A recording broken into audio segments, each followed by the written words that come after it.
Hello again! Here I am, prospective independent MP Paul Brown.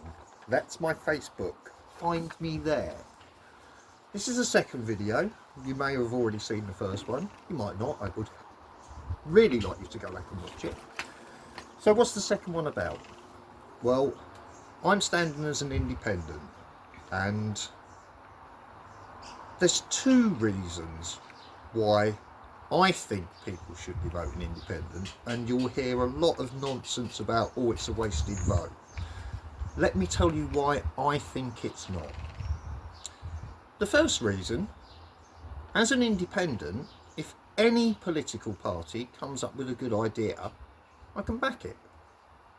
If the party in power has a good idea and the opposition automatically, because they are opposition, will want to vote against it. Now, I know it's not in all the cases, and I do understand that, but the majority of the time. And the same way, if the opposition come up with a good idea and the government don't like it, that also will be voted down, unless the independent goes, well, actually, I think that's a good idea. It gives you options. It gives the electorate options. As an independent, you're not beholden to anyone but your constituents. You don't have to toe any party lines. A good idea, after all, is a good idea. The second stage of that is, as stated, a good idea is a good idea. If I have a good idea, I don't then have to go to my party and go, well, I think this is a good idea, and my party goes, no, or my party goes, yes. I go, I think this is a good idea.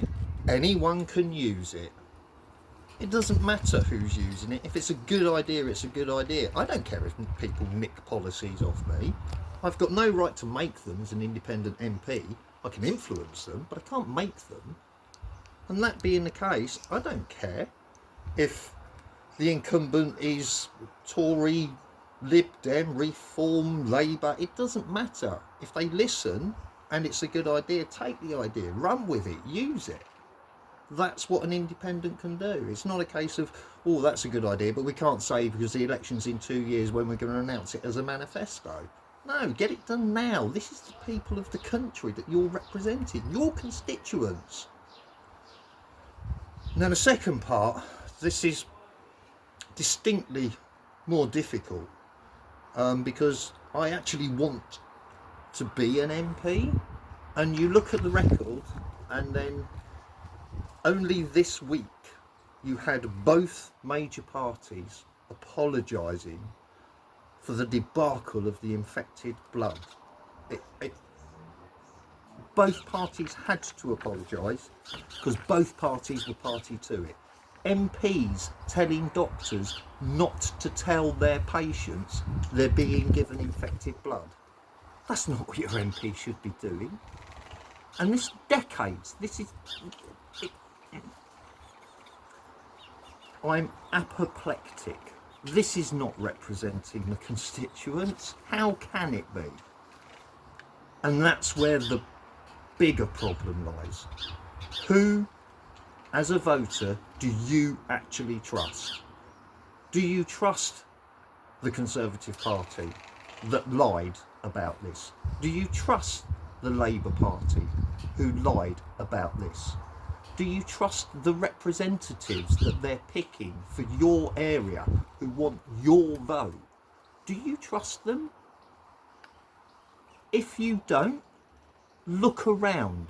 There are options. Look at their background. If someone's saying, oh, well, the most important thing is growth of the economy, look at their business background. Look where they've worked. You'll find it somewhere. If they've worked in the NHS or care sector, perhaps that makes that person more compassionate. Perhaps that's important about you. But until you look a little deeper, you're not going to know. And that's why I'm standing as an independent. Which is why hold on a minute, I write my own speeches, but I can't remember them. Yeah, everything is just vague. You have one party saying one thing, one party saying another thing, and that's the party as a whole. But we're all individuals, and we will be exercising our individual right to vote for who we want to. And that's why I'm standing as an independent, because I'm hopeful of becoming the MP and representing the area of Great Yarmouth. And on that note, because I can feel the glazing over starting, you don't have to tell me, I will leave you, but the next video I put out will be a little more about me, my experiences, my jobs. I've had a few of both, and then you can make a better informed decision about whether you want to trust me, whether I am the right person to be representing you, because I understand I'm not going to be right for everyone, but that's what democracy is about.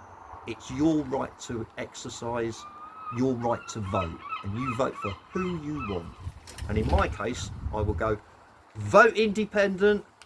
Have a good rest of it. The next one will come soon.